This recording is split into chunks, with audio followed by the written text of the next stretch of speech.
lot of times I hate even talking about stuff like this, but often us as a people, we forget or we seem to think or we take advantage of the fact we misuse time, should I say. And when I'm saying we misuse time, what I mean by that is sometimes we always think we have time. We always think we got the future to do something. We always think we could put stuff off. We always think we can put priorities on hold. When tomorrow ain't promised to nobody,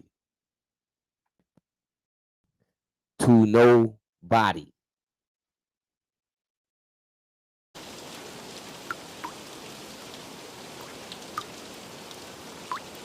With that being said,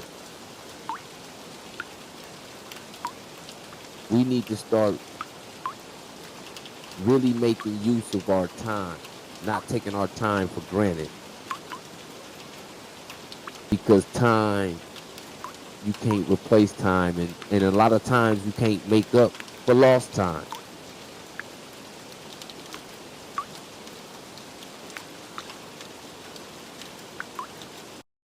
Like one of my favorite group in all time in hip hop, UGK said, I'm not even gonna say they said it because it was a sample.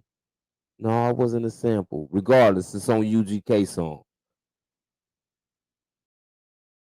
But UGK once said this: one day you here, the next day you gone.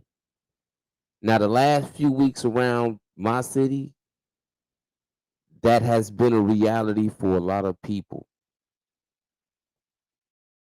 So I do, while I'm on this platform, want to say condolences to the families. Condolences to my family. Prayers for my family. Prayers to the other families. Everybody that done lost somebody.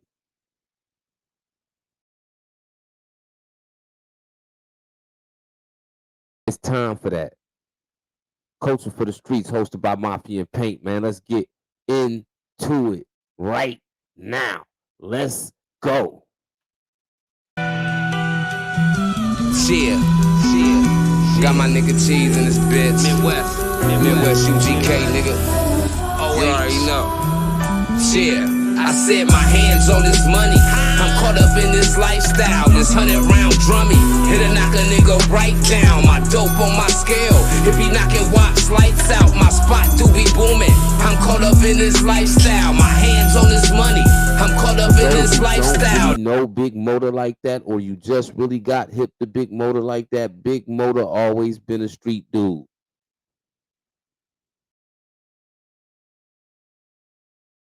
Big Mota always had charisma, but he can be everything in the streets. He can be the gangster, he could be the gentleman, he could be the comedian, he could be the hustler. Sometimes he could be the bully. But what people don't understand about people and street cats like Big Mota is when you a stepper, you affiliated to the culture, when you out there in them streets for real, when you really putting that work in like that, with no repercussions, you tend to get comfortable. And when you get comfortable living in a dangerous environment, you always at risk because you too comfortable to the point where your safety don't become a number one concern all the time.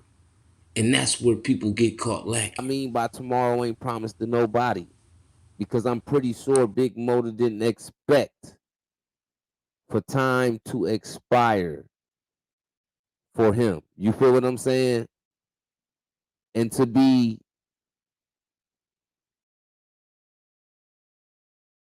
when people come at you like that and you got to go out like that, sometimes it's really about the life you live. And people that don't live that life don't understand that the life you live sometimes comes with that, because what you do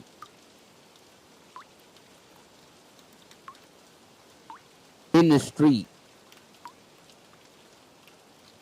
always has 100% chance to come back.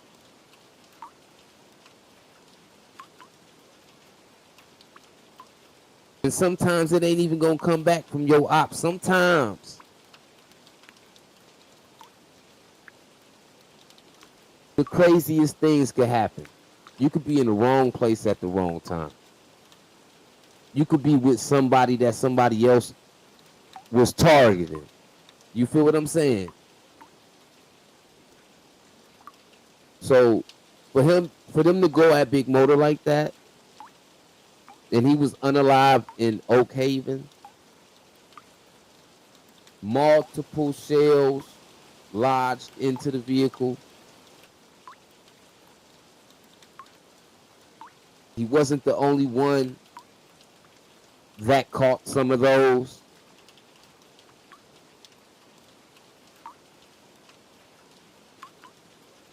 This is just another person that may have had some hate from other people, but he had a lot of love from a lot of people in the city of Memphis.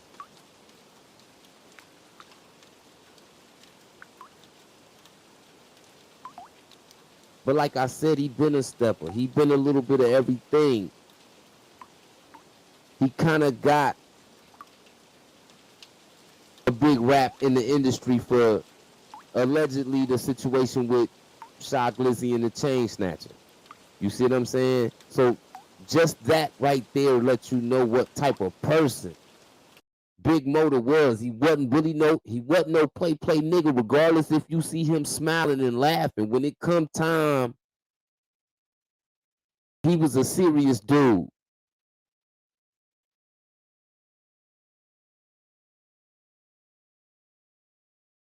So once again, rest in peace, Big Mota, man. And prayers for Memphis, because we know what's going on in Memphis. We might not know directly what things stem from, but we know right now, we know it has always been. But now that it's more of a light on Memphis, like with the media, we get to see more that we didn't know that was going on in Memphis. You see what I'm saying? And there's a lot going on in Memphis right now. And it's not just always about PRE and CMG. You got to understand, it's a lot going on in Memphis. You have gang culture in Memphis. Heavy. We're not just talking about Crips and Bloods.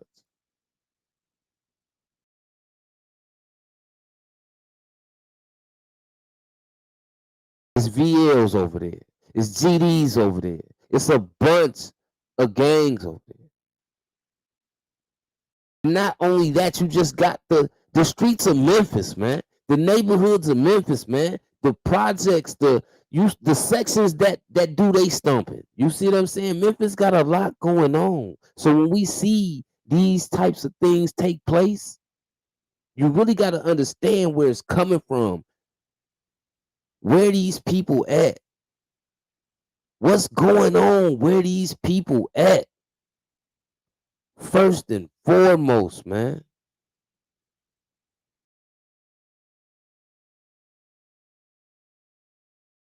Rest in peace, Big Mota. Hmm?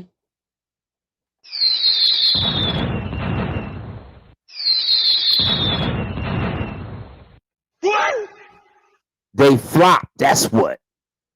They flopped. That's what. Congrats to Young Miami, aka Carisha. JT too, because regardless of the flop, they both became successful women. So let me say that first, because a lot of times people will just try to throw dirt on your accomplishments because something don't go as planned or go as expected for you. You see what I'm saying? So I'm gonna congratulate y'all first before we get into because this could happen to anybody. We know what the industry is about. We know the music industry today is hard to sell units. The amount of units, the standard for being good in that first week has went down drastically, right? Not just for them, because some of the best ones in the game coming out first week only doing 40, 50,000, whereas 10, 15 years ago in rap music, when people was buying hard copy albums and CDs and tape, like that type of thing, people was doing 150, 200, 300, 455. Like some people was doing 1 million in a week. You don't see these types of numbers no more because you have streaming. You still have bootlegging. Keep in mind, right? JT was running around with Lil Uzi. She wasn't worried about rapping. Young Miami messing with Diddy. She wasn't worried about rapping. They was doing things. She got her podcast. They got movement. So when you start to have a lot of motion, you don't just solely focus on one thing, because it's that one thing that opened up the door for you to be able to have a variety of hustles. It was the music that put them in position to have a variety of hustles. So I'm not gonna knock them for not selling a large amount of units first week, right? One, they ain't put no music out in a couple years. It's been a hot girl summer for a couple summers, and they've been missing because they've been shacked up, right? So for any artist, when you take that type of break like that for years at a time, and you're not Drake, you're not Michael Jackson, you ain't, you see what I'm saying? Like this big person,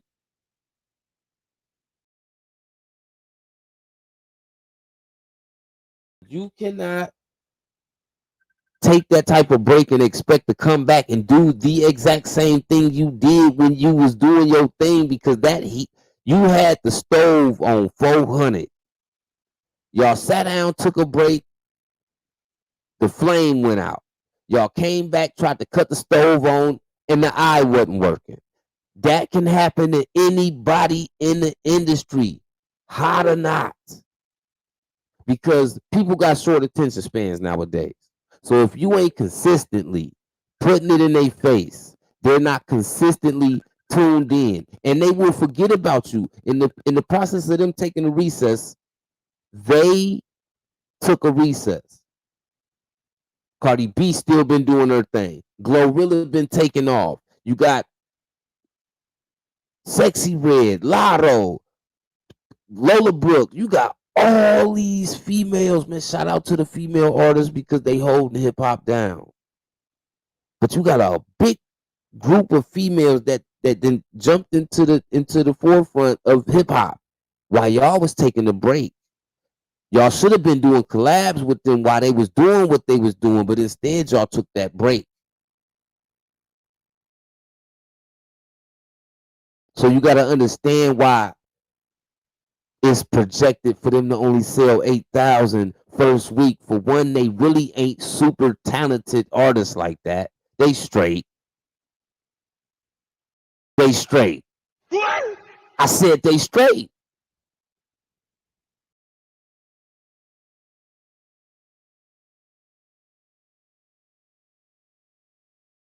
But they're not hit makers. So while everybody talking about 8,000, don't be surprised if your favorite rapper come out next week and he only sell 8, 9.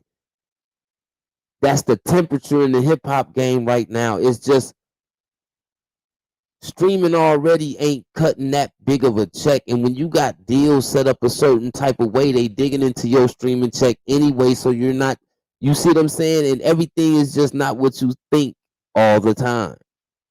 That's why in hip hop today, popularity gets you more money than doing music a lot of times.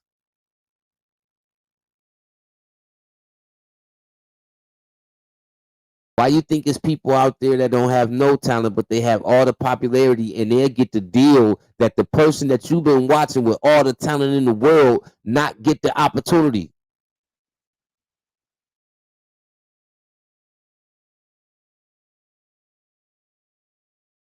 Yeah, they flopped, but they ain't the only ones flopping. Don't keep in mind, Money bagging them canceling shows. Lil Baby didn't cancel some shows. Only ones that's doing numbers like that: Taylor Swift, Drake, Rod Wave. It's a couple dudes. The rest of these dudes is having to pick and choose what they gonna do and what they not gonna do because it's not popping like that for them on the ticket sales in person.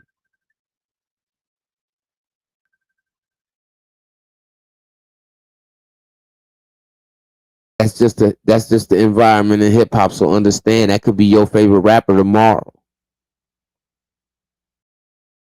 What he going That's through, all I'm and saying. That's all people I'm not saying. That's all helping I'm him, his saying. friends not helping him, his family not. Nobody is playing a part in a role in trying to get Kodak back in his regular state, trying to get Kodak back to what we know Kodak to be, because that's Kodak right there. That's Kodak right there.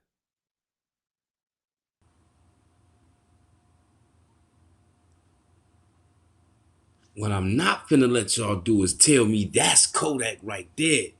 That nigga look like a well done burnt Brussels sprout right there. Really don't be making sense half the time,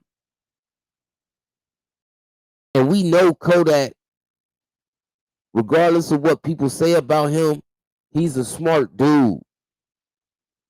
But sometimes you could be going through things and you can have that cry for help, and people don't pick up that signal for that cry for help. And you find yourself fighting these demons by yourself to the point where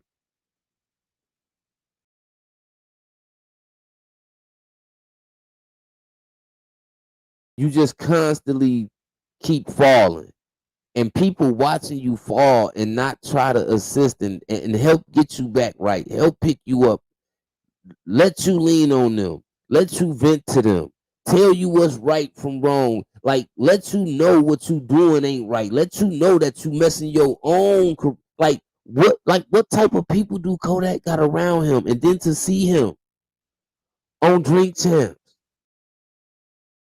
Like this something that when I leave out my house and I'm moving around, I see this all day. So to see him on these platforms like that, it hit different because